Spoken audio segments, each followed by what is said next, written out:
Você já parou para pensar na agilidade dos últimos tempos? É difícil acompanhar o avanço da tecnologia, o fluxo da informação e as tendências do mercado. Parece que sempre estamos desatualizados e correndo atrás do prejuízo. Muitas vezes não sabemos como funcionam os meios de comunicação. Ficamos sem critérios para questionar o que vemos nas mídias, o que pode afetar nossa compreensão sobre o ato de comunicar. Por essa razão, a divisão sul-americana da Igreja Adventista, em parceria com o NASP, Campus Engenheiro Coelho, idealizou o Programa Adventista de Capacitação em Comunicação, o PAC.com, com o objetivo de explicar a comunicação, a imprensa, a propaganda e o marketing, com os melhores profissionais e especialistas em comunicação e aquela informalidade que deixa tudo mais fácil. Essa é a fórmula das videoaulas do PAC. Você vai consumir e produzir informação com excelência. Afinal, já passou da hora de ser um mero espectador.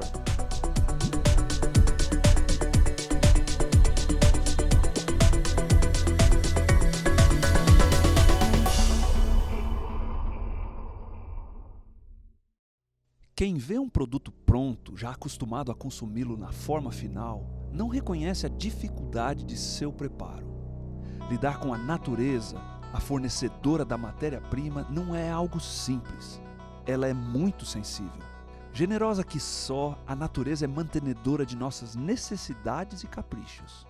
Permite que extraiamos o natural de sua condição original e transplantemos sua realidade num outro ambiente, uma outra forma, em outro contexto.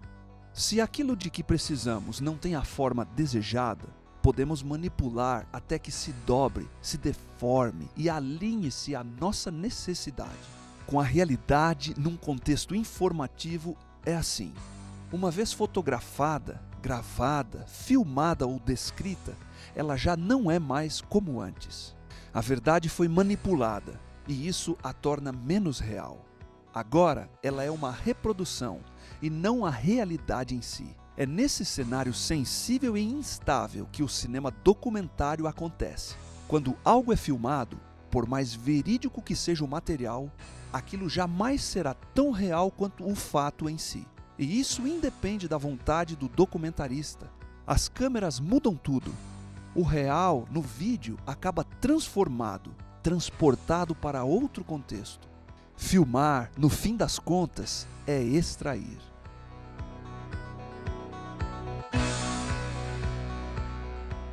Este é mais um programa adventista de capacitação em comunicação, PAC.com, uma iniciativa da Igreja Adventista na América do Sul para aprimorar a comunicação em todos os níveis da organização. Nosso assunto de hoje, documentários.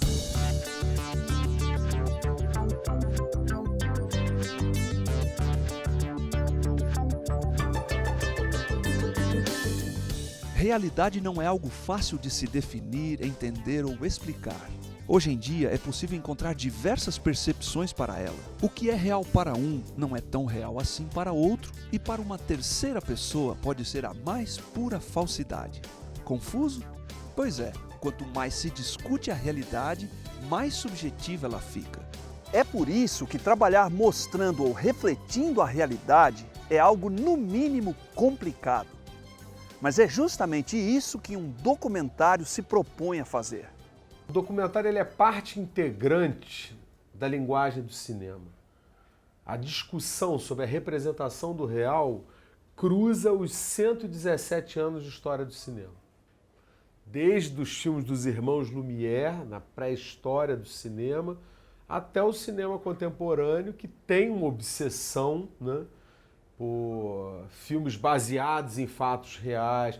Existe uma obsessão muito grande pelo documentário nessa nossa sociedade do espetáculo contemporâneo. O documentário é uma tradição narrativa, assim como a ficção também é. Então é uma forma narrativa que as partes, né, as partes e a função estilística, ela se articula de uma determinada maneira.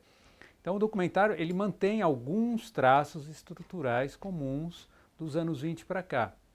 Eu considero que o documentário ele não existe desde o momento que você vira moviola. Ele existe quando ele constitui uma forma narrativa. Isso ocorre nos anos 20, no início dos anos 20, com o movimento documentarista inglês, do John Grierson, com a obra do Robert Flaherty, né, que compõem o que a gente chama de documentário clássico. Depois você tem o momento do documentário moderno nos anos 60, com o cinema verdade, com o cinema direto. Depois você tem o cinema documentário contemporâneo. Então você tem as narrativas em primeira pessoa, o que a gente chama de documentário performático, né? Então o documentário ele não tem uma definição em si mesma, né? Mas o documentário é um nos anos 20 do século 20, é outro nos anos 60 e é outro hoje. A grande bússola do documentário é a vergonha na cara ética do realizador querendo documentar alguma coisa de maneira genuína. Eu acho que assim, a linguagem é um ponto fortíssimo. Você precisa se apropriar das possibilidades da linguagem. Mas eu acho que existe um binômio, linguagem e alteridade. Então, como representar o outro na linguagem do cinema, num filme documentário? A palavra documentário já indica que reunir boas fontes, fatos e documentos é mais do que necessário. É obrigatório. No entanto, nem todo documentário é necessariamente um produto jornalístico. Existem diversas maneiras de se utilizar esse mesmo formato. Eu acredito que pelo menos uns 2 pontos me chamam a atenção no documentário. A primeira é a profundidade de análise de um tema que ele permite. Porque o documentário, ele, geralmente, você precisa de um pouco mais de tempo para desenvolver.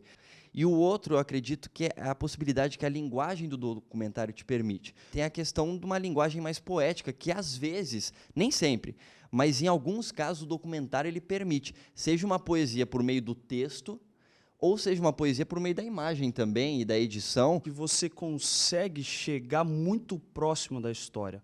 Porque o documentário é muito próximo do cinema, né? Do filme ficcional. A diferença é que você consegue chegar muito próximo da história. Porque na ficção você, né, viaja, escreve outras coisas, coloca coisas que talvez a história não foi tão interessante para o filme precisa ser. O documentário não, você entrevista a pessoa que viveu a história, que passou. Então ele é muito mais próximo da realidade e das pessoas que viveram aquela história. Documentários podem ser feitos em grandes reportagens, podem ser feitos em livros. Tradicionalmente a gente fala de vídeo porque foi a forma em que ele mais se expandiu. O documentário, na verdade, é um documento mais popularizado, talvez, mas ele é um documento. E o documento pode ser retratado tanto em vídeo quanto em livro, reportagem, que são grandes documentários, ou mesmo em reportagens para impresso, como revista e jornal. A principal diferença é o espaço que você tem e a linguagem com que você vai falar com o receptor dessa mídia. Se eu estou fazendo um documentário para televisão, por exemplo, eu tenho que levar em conta fatores como a imagem que ele já está vendo, que eu não preciso ficar repetindo aquela informação. Se eu estou fazendo um documentário para uma mídia impressa ou mesmo uma mídia online, eu levo em conta outros fatores, como o maior número de hiperlinks ou outras formas dele continuar a navegar ou se aprofundar naquele assunto que eu não faria na televisão, por exemplo. Já aconteceu, por exemplo, de você, ao fazer uma representação da realidade, e ela exigir uma dramatização, um contexto intenso num clímax, e ele não acontecer porque você está representando? Olha, na verdade, eu acho que a ficção propriamente dita é uma camada da realidade mais profunda. Eu acho que o instrumental do documentário, às vezes, não é capaz de dar conta da documentação do mundo. Porque, às vezes, o real não é dramático. Você tem que construir uma estrutura de linguagem para representar aquilo. E isso não é jogo de palavras. Isso é a vivência de um documentarista que experimentou muita coisa. E eu acho assim, o documentário é um terreno pantanoso, porque todo procedimento de linguagem, todo procedimento estético acarreta num desdobramento ético. Que às vezes você acha que você está aprofundando, você está expondo uma pessoa ao ridículo. A lágrima, às vezes, pode ser ordinária e apelativa e falsa, entendeu? Então, e o documentário, por exemplo, a linguagem do documentário ainda tem um outro componente que é o inesperado. A linguagem do documentário é uma estrutura linguística que precisa ter o acaso como elemento de composição. Em geral, a tradição da ficção e do documentário, elas são indexadas de maneira bem distintas, de modo que, quando a gente vai ver um filme, a gente já sabe que é um documentário. em 99% das vezes. É lógico que tem o que a gente chama de mockumentary ou fake documentary. O que é um mockumentary? É um documentário que parece ficção, o espectador acha que está... Aí ele vai e puxa o tapete e o espectador vai no chão. Ele está achando que está vendo um documentário e está vendo uma ficção ou vice-versa, né? Mas, de uma maneira geral, você sabe o que você está vendo, se é documentário ou se é ficção. O documentário não trabalha muito com ator. Muito não trabalha com ator, né? Ator profissional. Você tem vários atores amadores, pessoas que... né? Mas o documentário não tem um star system. O documentário usa muito voice-over. Né? A ficção usa, mas usa bem menos. Né? A ficção precisa da voice-over para narrar? Não, porque a ficção ela funciona no modo dramático. O modo dramático é aquele modo do teatro. Você vai num teatro, não tem ninguém contando a história atrás do palco. O norte-americano Bill Nichols é conhecido no mundo todo como pioneiro ao fundar o estudo contemporâneo do documentário. Ele teve a habilidade de dividir essas produções em 6 modos.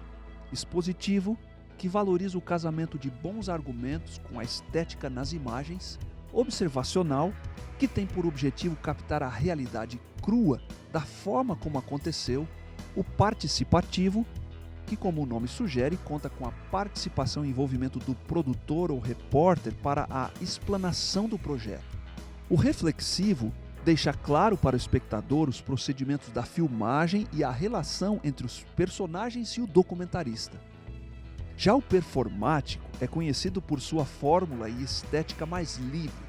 São produções muitas vezes retratadas sob a ótica de quem vivencia a situação explorada. E tem ainda o poético, que utiliza mais a história, edições complexas e trilhas sonoras marcantes para dinamizar a produção. Junto a essas definições sobre os tipos de documentário, é necessário também que as fases de pré-produção, produção e pós-produção sejam alinhadas. Na pré-produção, por exemplo, é importante transformar a ideia já pensada e estabelecida em uma proposta. A proposta deve ser curta e objetiva, mas também despertar curiosidade sobre o tema. Afinal, ela serve como um cartão de visitas, algo que pode ser apresentado a possíveis parceiros ou financiadores do projeto. Nesse programa sobre documentário, reunimos 2 estudantes de comunicação com habilidade em roteiro jornalístico, produção de vídeo e gravação de imagens para cumprir um desafio: produzir e gravar um mini documentário em um dia. O tema é anorexia e bulimia. A gente lia muitos artigos sobre psicólogos e psiquiatras e tudo mais. E eles falavam algumas coisas e a gente entendia da nossa maneira. Por exemplo, a gente achava que a causa de um transtorno alimentar era sempre a família. Antes de fazer o roteiro, a gente fez algumas pré-entrevistas com as pessoas que nós queríamos conversar, assim, né, que nós pesquisamos e tudo mais. E a gente viu que o assunto era outro, que não era esse o foco, que falar sobre causa, porque é uma doença que não tem uma causa definida. Então, você falar sobre causa ia ser muito difícil, a gente ia acabar passando a informação errada para o telespectador. Então, debatendo, a gente chegou à conclusão que era melhor falar sobre os conflitos que existem na mente de quem tem anorexia e bulimia, porque tanto que o nome do vídeo documentário vem daí, que é Conselhos de Inimiga, que é como se fossem vozes que elas ouvem na cabeça delas, aqueles conflitos do bem e do mal que a gente tem, elas também têm, comer, não comer. Dentro da Igreja Adventista, a gente tem tido ao longo dos anos uma tendência de fazer documentários, sobretudo videodocumentários, mas não são muitos. Pelo fato, eu acredito, de que documentário é um projeto que dá trabalho, na forma, né, estritamente, como a gente fala, de documento mesmo, de ter várias versões, de ter vários depoimentos, de ter vários documentos. Não é uma coisa muito tradicional ainda. Na pré-produção de um documentário, acontece todo o trabalho que antecede as gravações. Desde a pesquisa e roteiro até o agendamento das entrevistas e a escolha das locações. Nessa etapa, um dos elementos principais para o sucesso do documentário é o roteiro. É nele que a história, parcialmente descrita na proposta, toma forma. E assim se começa a ter uma noção mais exata do que precisa ser gravado, em quais locais, com quem e até quanto vai custar. o roteiro no documentário. Eu escrevi até um texto que foi publicado no Caderno de Cinema, porque ao mesmo tempo, assim, há pessoas que atacam inteiramente. Acho que o documentário não pode ter roteiro. O Eduardo Coutinho já me disse isso. Que o documentário é justamente esse embate, esse diálogo com o real, né? Então, se você tiver um roteiro previamente escrito, você vai estar engessando. Mas eu hoje defendo, eu acho que assim, o roteiro é um exercício de reflexão seu. A partir do que você organiza no papel, você fica até mais seguro sobre os conceitos que você quer experimentar. E eu escrevo um roteiro de montagem para orientar o montador em meio a tanto material bruto que a gente faz, graças às facilidades e à democratização das novas tecnologias digitais, assim. É impossível você fazer um roteiro de fato bom sem ter todas as entrevistas feitas, sem ter todas as pesquisas já finalizadas, porque é com essa noção do todo que você vai saber distribuir o que você mostra em off, o que você deixa a pessoa falar. Então, esse conhecimento do todo, da finalização do todo, é muito importante. Por ser um público mais velho, a gente procurou não fazer uma linguagem muito infantil ou muito da idade das pessoas que têm a doença. A gente procurou deixar algo bem didático. Nós resolvemos entrevistar psiquiatras, psicólogo, nutricionista e pessoas que também tiveram a doença. Por ser um transtorno alimentar, na hora de você tratar essa doença, é um tratamento multidisciplinar, ou seja, com vários profissionais. No caso do nosso documentário, como tinha muito especialista, no caso, né, são 2 psiquiatras, uma psicóloga e uma antropóloga, a gente falou. A gente não quer só consultório, porque não vai ficar esteticamente bonito. Então, nós procuramos lugares diferentes, parques e tudo mais. Uma das meninas que tem bulimia é gravado num restaurante, vai ser gravado num restaurante. Então, teve que conseguir a autorização do restaurante, tem que correr atrás da autorização dos parques, porque tem muitos parques que a gente acha que é público, que pode só chegar lá e filmar. Não é assim, tem que correr atrás de autorização também. Essa é uma parte bem complicada.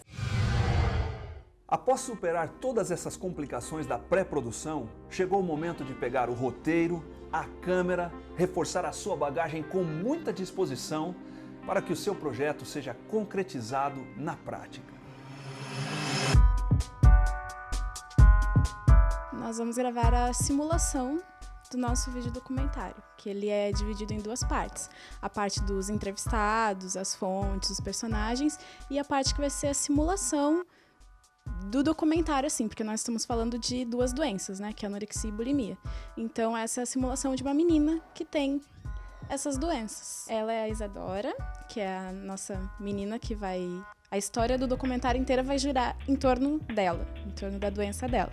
Então, aqui é o quarto dela, onde nós ambientamos, na verdade, isso aqui é um quarto de um menino, mas a gente fez virar um quarto de uma menina. Então, assim, detalhezinhos, muita coisa de detalhe, assim, foto dela e tudo mais, pra, assim, dar a entender que é o quarto dela mesmo. Agora, Isielson, você que é uma pessoa especializada na área de interpretação, de se viver papéis, como fica num documentário quando você tem que representar a realidade e ser fiel àquele fato lá?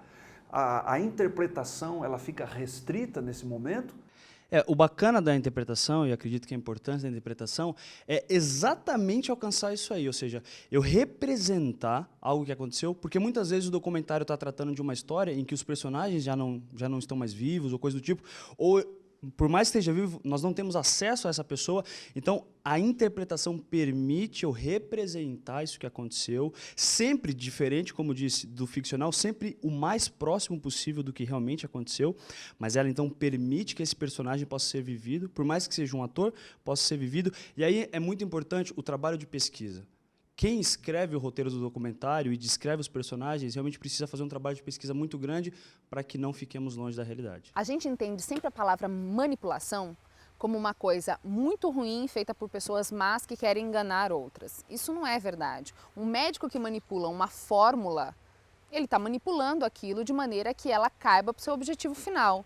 Da mesma maneira, o documentarista vai manipular essas informações de forma que ela chegue clara ao seu destinatário final.